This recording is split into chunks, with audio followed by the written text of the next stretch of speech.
আপনি কি দীর্ঘদিন ধরে স্মোকিং করছেন? সব জায়গায় জেনে আসছেন স্মোকিং বন্ধ করুন, কিন্তু করতে পারছেন না। বাড়ির সবাই বলছে আপনি স্মোকিং বন্ধ করুন, বন্ধ করতে পারছেন না।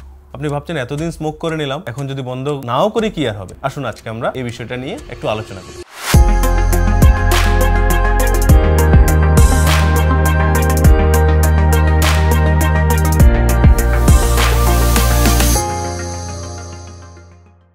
নমস্কার, আমি doctor Shivshankar Sarkar, consultant cardiologist, Vivacity multi specialty hospital.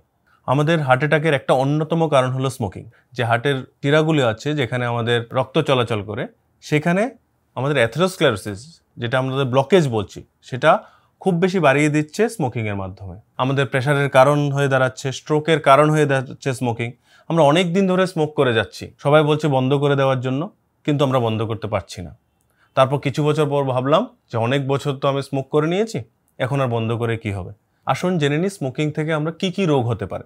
তো প্রথমে যেটা হার্ট অ্যাটাক, যেটা আমরা বলছিলাম যে ব্লকেজ, হার্টের যেটা আমাদের রক্ত সঞ্চালনের যে ধমনী বা ইয়েগুলি সার্কুলেশন আছে, সেখানে আমাদের ব্লকেজ করলো, তার মাধ্যমে হার্ট অ্যাটাক হচ্ছে। তার স্মোকিং হার্ট অ্যাটাক করছে, একটা স্ট্রোক করছে, ব্রেন স্ট্রোক যেটা আছে ওটার জন্য জরুরি। পেরিফেরাল আর্টারিয়াল ডিজিজ, যেটা বলবেন যে আপনি শুধুমাত্র হার্টের ব্লক তা না, আমাদের যে পায়ের শিরাগুলি আছে সেখানে ব্লকেজ হতে পারে। আপনি চলতে গেলে পায়ে ব্যথা হচ্ছে, বসে যেতে হচ্ছে, সেসব রোগও কিন্তু করছে স্মোকিং।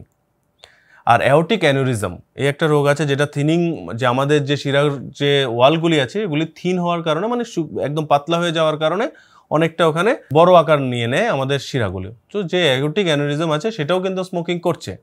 তো এইসব ডেঞ্জারাস যেসব রোগগুলি আছে এগুলি স্মোকিংয়ের মাধ্যমে আমাদের শরীরে হচ্ছে, যেগুলি থেকে আমরা নিজেদের বাঁচাতে পারি শুধুমাত্র স্মোকিং বন্ধ করার মাধ্যমে। স্মোকিংটা বন্ধ করার পর আপনার শরীরে কি কি পরিবর্তন হতে পারে?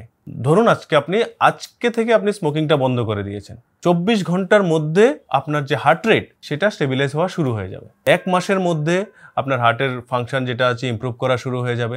1 ইয়ারের মধ্যে, 1 বছরের মধ্যে যে হার্ট অ্যাটাকের যেটা রিস্ক থাকে সেটা 50% কমে যাবে। আর শুনলে আপনি অবাক হয়ে যাবেন যে 5 বছরের মধ্যে যারা আগে স্মোক করতেন না তাদের মতো আপনি হয়ে যাবেন আপনার হার্ট অ্যাটাকের রিস্কের তরফ থেকে। তো ভাবুন যে আপনি ভাবছিলেন যে আমি স্মোক অনেক বছর করে নিয়েছি, আমি এখন স্মোক ছাড়লে আমার কোনো লাভ হবে না, কিন্তু সেটা ভুল ধারণা। তাহলে আমরা এখন কি দেখতে পাই? যদি আপনি স্মোকিং আজকে থেকেই বন্ধ করতে পারেন তাহলে অনেকটা বেনিফিট আপনার হয়ে যাবে। খুব ইম্পর্টেন্ট এই জিনিসটা। তাহলে কিভাবে আমরা স্মোকিংটা বন্ধ করব? সেই মোটিভেশন তো পাচ্ছি না। তাহলে মোটিভেশনটা আপনি পেয়ে গেলেন, এখন আপনাদের নেক্সট কি কোন ডেট? তাহলে একটা ডেট ফিক্স করুন, আজ থেকে আমি স্মোক করব না। তাহলে 24 ঘন্টার মধ্যে আপনি সেই রেসপন্সটা পেলেন, তো স্মোকটা বন্ধ করতে পারলেন। যদি তাও না পারেন, আপনি যে ডি এডিকশন যেসব সেন্টার আছে সেই ডাক্তারবাবুদের সাথে যোগাযোগ করুন।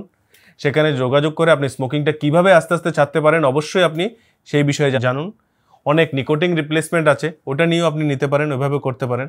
আর প্রপারলি আপনি যদি স্মোকিংটা বন্ধ করেন তাহলে আপনি বিভিন্ন ধরনের হার্ট অ্যাটাক, স্ট্রোক, প্রেশার সব কিছু থেকে আপনি নিজেকে মুক্ত রাখতে পারবেন। স্মোকিং বন্ধ করার রিলেটেড যদি কোনো কোয়েরি থাকে অবশ্যই আপনারা নিচে দেওয়া লিঙ্কে ক্লিক করুন, ক্লিক করে আপনাদের কোয়েরিটা পুট করুন।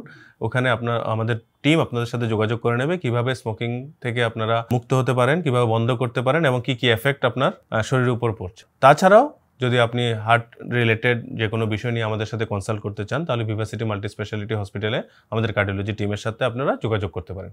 ধন্যবাদ।